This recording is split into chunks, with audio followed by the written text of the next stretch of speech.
juga itu apa dari violis apa ya, feel the note not playing the note. Jadi gini, kalau aku berusaha menggunakan bahasa yang lebih sederhana saja. Kalau ini D, lagu ini kan sebagai bentuk rasa syukur. Ya itu berisi harapan, isi doa untuk istri. Jadi coba kamu berdoa. Entahlah kamu mendoakan orang tuamu mungkin, ibu atau almarhum ayah kamu. Tapi kamu berdoa lewat nada. Gitu. Ya, itu mungkin akhirnya yang bisa membangun imajinasi dia, ya anggap lah. Karena ya, memang seperti itu. Kadang aku juga kenapa notasi yang sederhana itu kadang justru bisa kuat ya, karena isinya sih sebenarnya isi dalam arti isi muatan apa ya, rasanya, rasa itu. karena ya itu betul.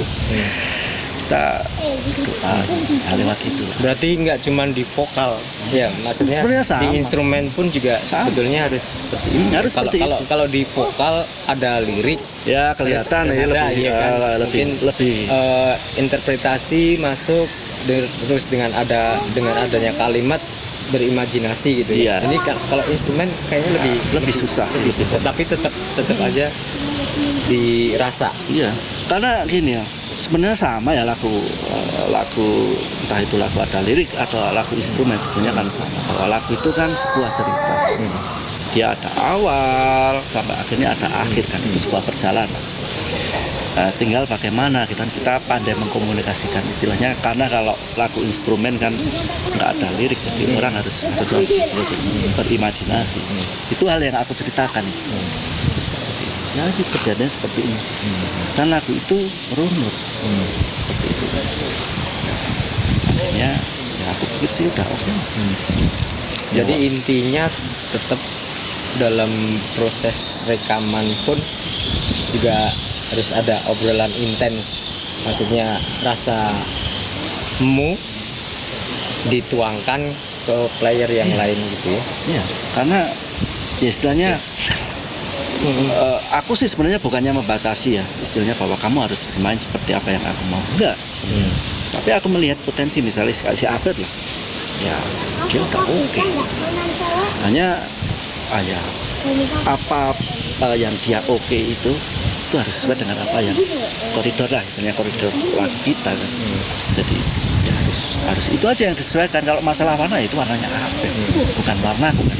Tapi dari warna Abed ini kan aku ambil supaya bisa lebih melengkapi.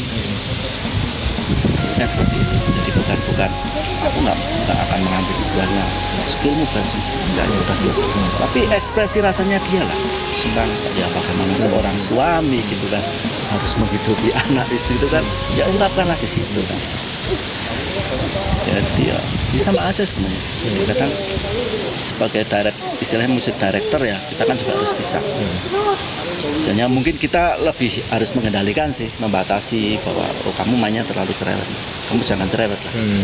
Nanti ada bagian kamu di mana kamu harus ngomong. Misalnya kan seperti musik itu seperti kita ngobrol. Komunikasi ya. Iya kan. Saatnya kamu lagi ngomong ya aku dengerin kan gitu. Di giliran aku mungkin sedikit pengen usul ya. Ada saatnya kan, nggak harus kamu kayak ngomong aku celetuk itu kan nggak enak pasti. Rasopan. Nggak sopan itu. Oke, itu proses dari Song for Maggie. Terus gini ya, pasti dong di samping karya itu nanti tersampaikan ke orang, terus pesan itu tersampaikan, mungkin bisa menginspirasi maupun motivasi.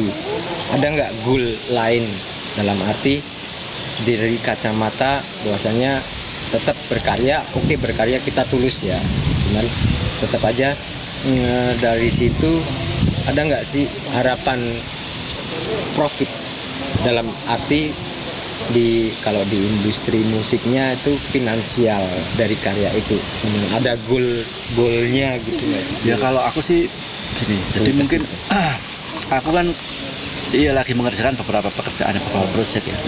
Tapi khusus untuk yang album ini, aku sama sekali nggak berpikir soal profit awalnya. Dalam arti karena ini ya benar aku pengen murni. Dan istilahnya kalau kita bicara Indonesia kan kita tahu untuk menghasilkan sesuatu yang profit itu harus seperti inilah kita tahu lah. Nah ini kan aku agak melawan gitu ya, apalagi sebuah lagu instrumental kan itu juga akan sulit kalau kita bilang jualan. Hanya saja aku juga namanya orang berikhtiar ya, berusaha kan juga punya berusaha yang terbaik.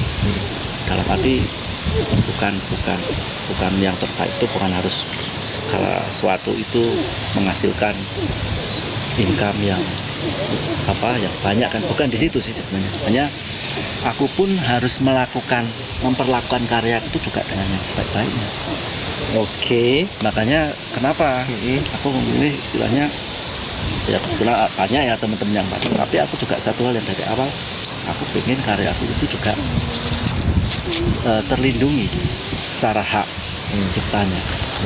Walaupun akhirnya harus didistribusikan ya oke lah, karena semakin banyak orang yang mendengar itu semakin bagus. Semakin berarti apa yang aku rasakan, apa yang mungkin misi yang tersimpan di situ itu banyak didengarkan orang, syukur-syukur banyak istilahnya akan menginspirasi orang. Memang langkahnya memang harus kita mau nggak mau harus ya kita distribusikan lah dengan benar ya. Hanya kalau kamu bilang ada target profit ya tapi goal ke situ ada lah ya. Ya harap dari di kacamata, maksudnya kacamata seniman kita secara tulus, ikhlas, jujur dalam arti kita berkarya.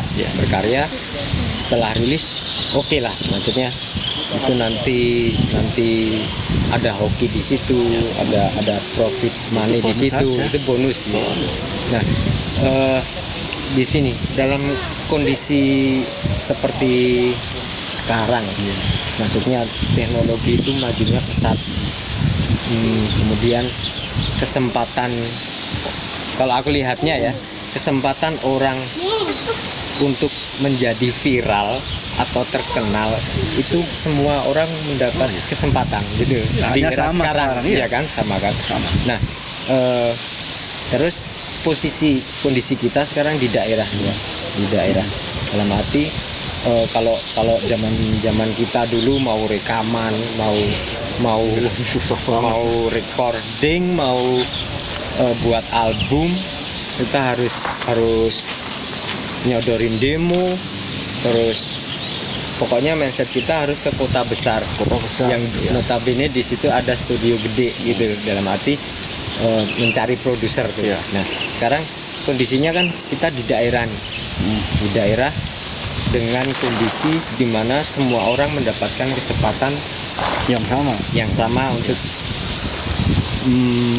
memperlihatkan atau memberikan karya itu untuk didengar ke semua orang gitu kan.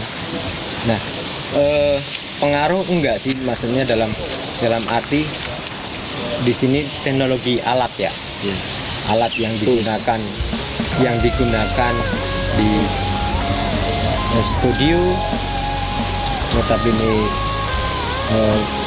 kalau dulu bilangnya studio rekaman yang besar. Nah sekarang kan dengan majunya teknologi, tool maupun alat perekaman itu di daerah juga banyak ya.